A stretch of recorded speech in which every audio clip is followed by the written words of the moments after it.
Season 1, Episode 5 of Non-League to Legend. I'm Kev, and coming up in today's episode, I've got a live com match at home to Lowestoft in the Vanarama Conference North. Is that what it's called? Vanarama National League North? Something like that. It's the division below the conference. It's probably not even called that anymore either. I digress. It's first against third, and we're into January, so we've got a little bit of time to recap since the last episode. So if we quickly jump back into that, yesterday we had the rather disappointing 3-2 away defeat to Solihull Moors, which we were robbed in this game. We absolutely dominated them, and as you could probably sense from the video, I wasn't best pleased to throw away a 2-0 lead, especially against a fairly poor team, so less said about that one the better. Encouragingly though, straight after that match, I had a notification saying Dale Southwell had resumed full training.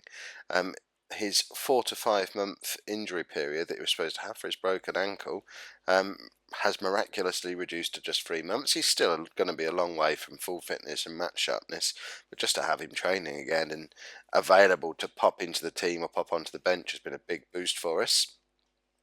The next match was ridiculous. It was an FA Trophy North first round match away to Tamworth, and I'm struggling to even keep track of what order the goals went in this match. So we went 1-0 down, then we went 2-0 down, then it was 2-1, 3-1, 3-2, and then it calmed down for a little while. Then it went to 3-all, then 4-3, then 4-4, maybe? Or 5-4. Anyway, ridiculous. Our defending was atrocious. We played quite well, aside from the defending. We dominated possession. They only Tamworth, they only had 2 clear-cut chances in the whole match. We just had a little bit of a nightmare defensively. It was really encouraging, though, to see us score 4 goals in a match again. It's been a long time since we've looked that confident in front of goals, so if we just put this down to a bad day at the office for most of our defence, then there were encouraging signs to take from that match, and I'd rather us concede 5 in the FA Trophy than in a more important league match. Next thing that happened, we had another news item about Liam Mars. Now, if you'll remember, Liam Mars, when he got injured for the second time this season before he was fit again, I tried to mutually terminate his contract. He had a hissy fit. Tried to release him on a free transfer. The board blocked it. He's now, again, still not ready to be back in the team and has come down with yet another injury and is out for another month. If we look at his injury record this season, he started off with a double hernia, which he did in pre-season, so he'd not played a game for us at that point. 2 months out with a double hernia. Just as that 2-month period was coming to an end and he was just starting to appear on our bench and training properly again, he then tore his groin muscle, which is another 2-month layoff. And then again, just as the 2 months is up and he's just getting ready to, he's just started training with us again. Both of these most recent injuries have happened in under 21 games just to try and get some match fitness into him. But he's now got a groin strain and is out for a month. So that's a hernia, a double hernia, a torn groin muscle, and a groin strain, all consecutive, puts it up to a total of 5 consecutive months out of first team contention. His contract's up in the summer. There is just no way he's getting a new contract. He's just a sick note. I guess there's the possibility that he could come back into the team sort of mid-January time, or come into the team for the first time and have an absolutely phenomenal last 4 months of the season. But even that, I think with this injury record, I'd rather just get him off the wage bill, because that's just silly. But I've tried to mutually terminate him again, and he's had another hissy fit. I've tried to release him on a free again. The board have blocked it again. They seem desperate to keep him around. He certainly doesn't want to go anywhere, probably because he realises no one else will take him. So we are stuck with him. So it would be nice to get some games out of him before the end of the season, but I imagine mid-January, when he starts training again, he'll stub his toe or something stupid and be out for a year. We were then at home to Stockport. Dale Southwell making his glorious return. Still not fully fit. Wasn't really surprised when he only made it to the 70th minute and didn't look sharp at all. But luckily, Dele Adebola picked up the slack, picked up a couple of goals, and we've done the double over Stockport. That's two I think we beat them on the first day of the season, didn't we? That's the pre-season promotion favourites. To beat them twice is very encouraging. Not so encouraging is going away to Lowestoft, going 2-0 up, and then somehow being 3-2 down, all inside the first 27 minutes. This is getting a bit worrying, giving away these 2-goal leads. It's happened a few too many times recently, and it's definitely something we need to look at. Perhaps look at a way to tweak the tactic once we do go into an early lead, a way to sort of close the game down and not let teams back in. But again, same old story. We've done well possession-wise. We've created more chances, but they've just scored more goals. And I guess playing the style we're playing, which is quite gung-ho attacking football, we are just going to get outscored on occasions. But it's frustrating when those occasions sort of all bunch together. We were then at home to Gainsborough, and for the first time all season, we've lost 2 games on the bounce, and we were 2-0 down. Midway through the second half, we managed to pull one back through Joey Johnson, but yeah, worrying signs, because again, dominating for possession, dominating for chances created, but just not got the cutting edge to finish, and we're always leaking goals at the back. We're just not the kind of side who are going to keep clean sheets. And Dale Southwell picked up a slight knock. He was only out for 4 or 5 days, I think, but just because he was still coming back from the long-term injury, I didn't want to risk him. So Johnson played, luckily picked up a goal, but we really need Southwell to get back fit again and back in the same kind of scoring form he was in previously, so that when we get games like this, we can start doing a little bit better with all these chances we've created and start winning some of these games 3 or 4-2 rather than losing them 2-1 or 3-2 like we have been. That's worrying. On the 31st of December, we got our list of contracts that are expiring. It was pretty much the whole first team squad, which was deliberate. When I came in, I didn't know who I'd want to keep and who I'd want to get rid of.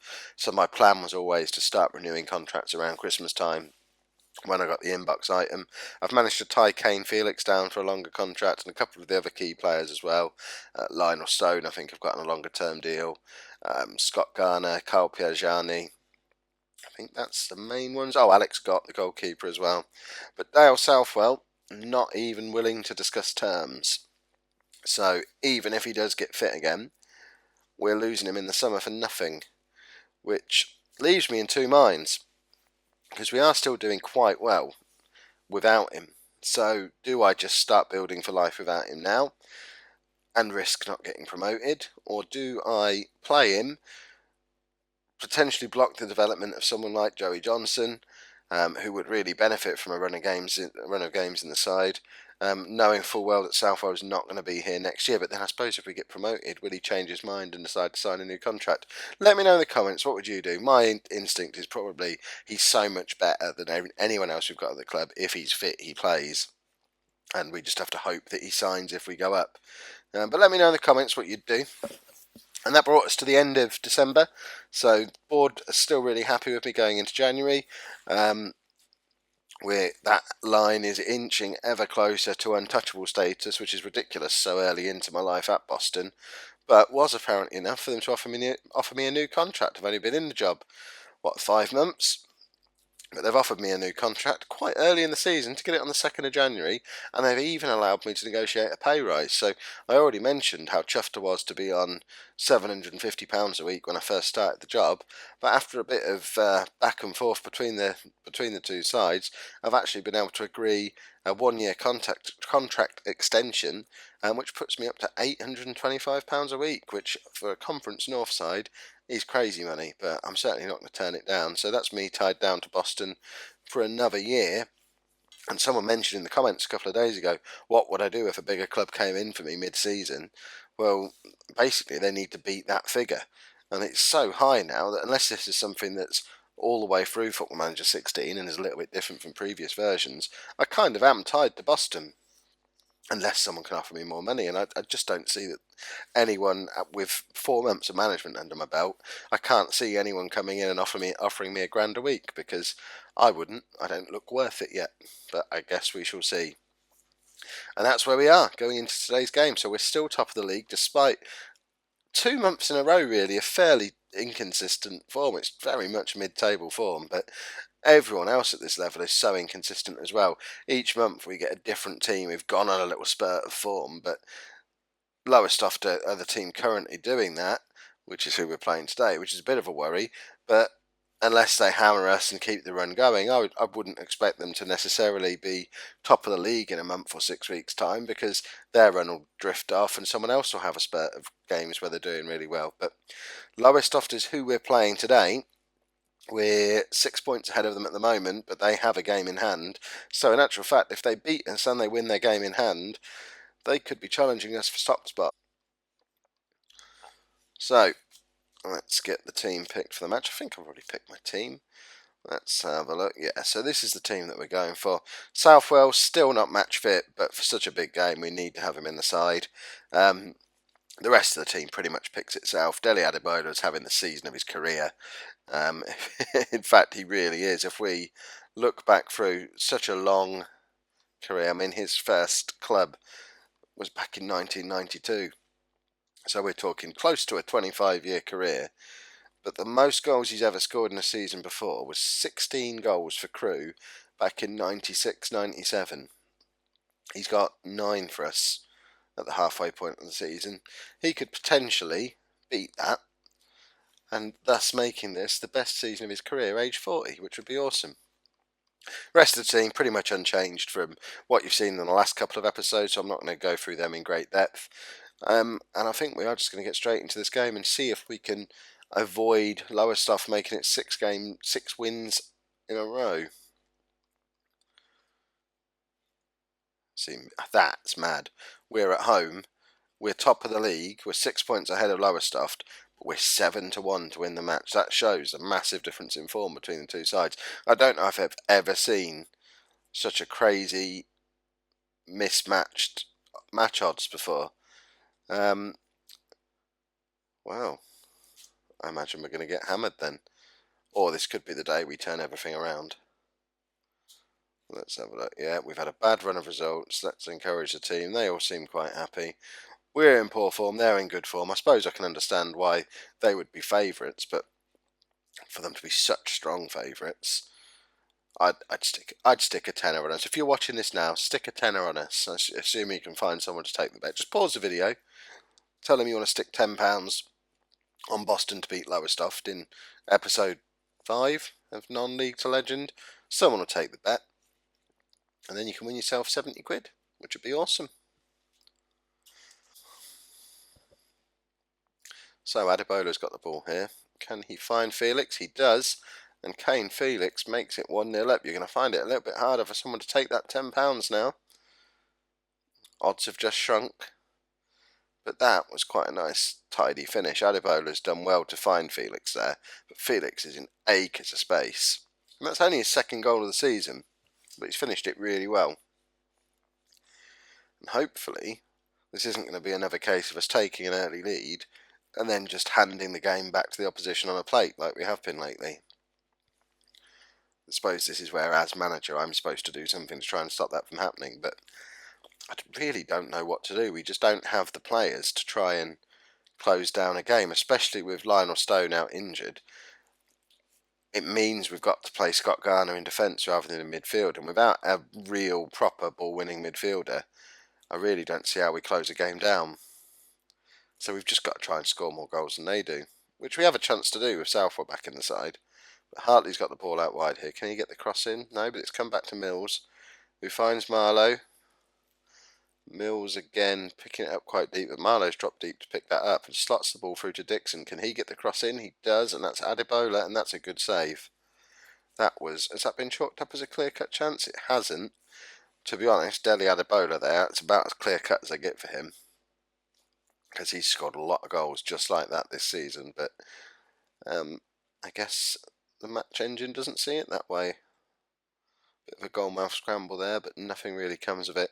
I mean, there's been a couple of times there, the Adebola chance when that came back off the keeper and that little scramble, but I can't help but think a match fit Dale Southwell would have picked up a goal in either one of those situations, because he does feed on those scraps so well, which is why it's so important that we can get him fit again, because he's not quite there yet.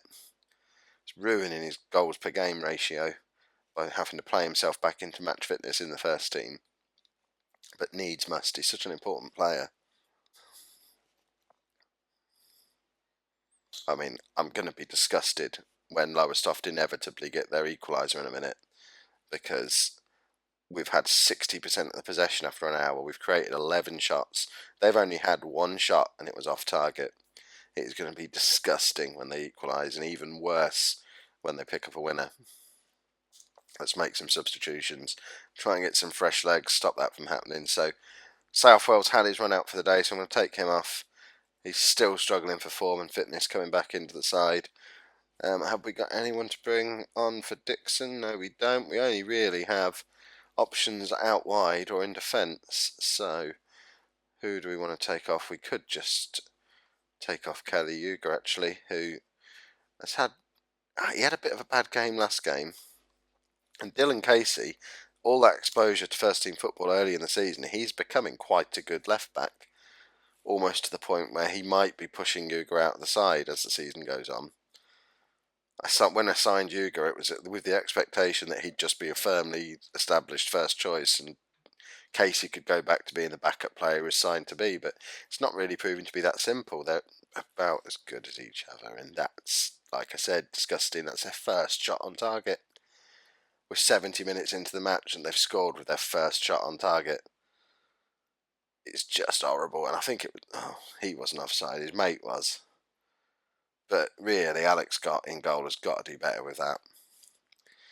And now we've taken off our main man up front. And where do we get a winner from now? Who knows? I can guarantee you Lowestoft will find one though. And please, in the comments, give me your ideas for how we stop this from happening. We just can't hold on to these games. Despite dominating them, we just drift out of them towards the end. Let's bring Williams on for Jack Hartley. Move Felix over to the right.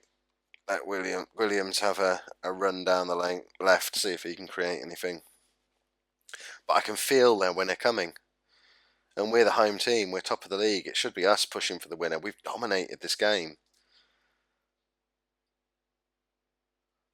Our players are shattered as well. What is that all about? Never seen a group of players so tired. But we've got a chance here. Oh, Dixon does well, but can't quite get it on target. I mean, to be fair, we've for all our dominance and all the chances we've created, we haven't created a clear-cut chance all game. But even still, with that amount of possession and that amount of chances, you would expect us to do a little bit better. And unfortunately, the poor run continues. I mean, it's better than a defeat would have been, but we need some kind of shake-up, and that shake-up has got to come through Dale Southwell, or I can see us drifting out of the promotion race and down into the playoffs that in our current form we would not do well in. If you've made it this far into the video, I really would appreciate you popping a like on there for me. It really does help the exposure of the channel, the video, and just lets me know you're enjoying the series. Lets me know this is the kind of thing you'd like me to carry on doing. Make sure you subscribe to the channel as well so you don't miss out on tomorrow's episode. Thanks very much for watching.